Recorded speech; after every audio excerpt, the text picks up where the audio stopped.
Hey, welcome to Speak Anyway, tip number 17. If you've been following public speaking at all for the last 10 to 15 years, you have heard this advice: tell stories. Yeah, I've given that advice. I give that advice all the time. Tell stories, tell stories, tell stories. You got to tell stories. Life is all about stories. We've been telling stories since the beginning of time. Everybody wants to hear stories. People remember stories. Stories have humor in them. Stories anchor everything you're doing. In fact, we have talked about stories so much that to a point, I believe we've overemphasized story. Yes, story is important.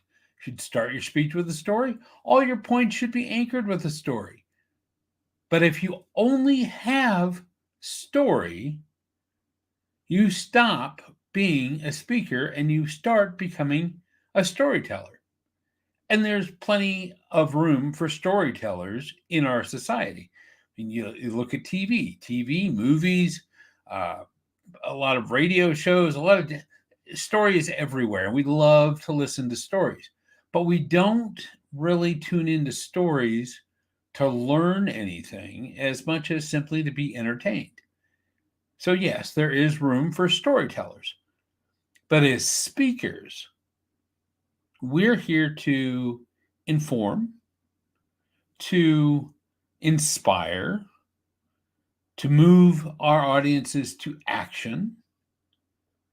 If we're speakers, if we're truly speakers, if we're trainers, if we're salespeople, if we're just storytellers, that's okay. And I don't mean to say just to minimize it, but you can be a storyteller and walk around with your story stick and entertain people and make money and be valuable.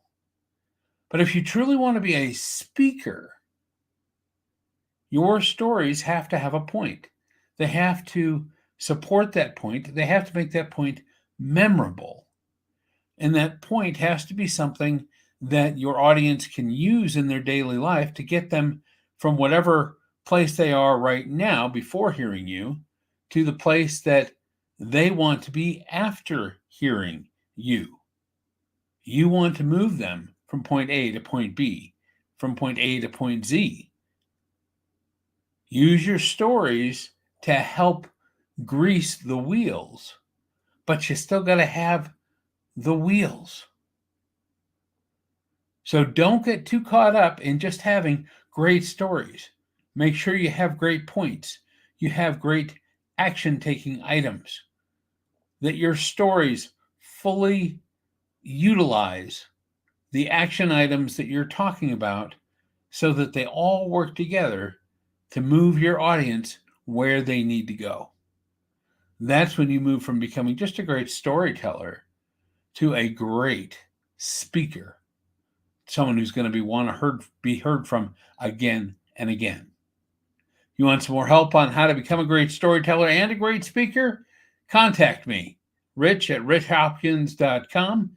I'll be happy to spend a little bit of time with you, see if we're a good fit, help you to discover, develop, and deliver your best message. That's my passion, to make sure that you can find the message on your heart that is going to help move the most people in the direction they need to go. It's been great talking to you today. Make sure you go out there and speak anyway. We'll see you next time on Speak Anyway Tips.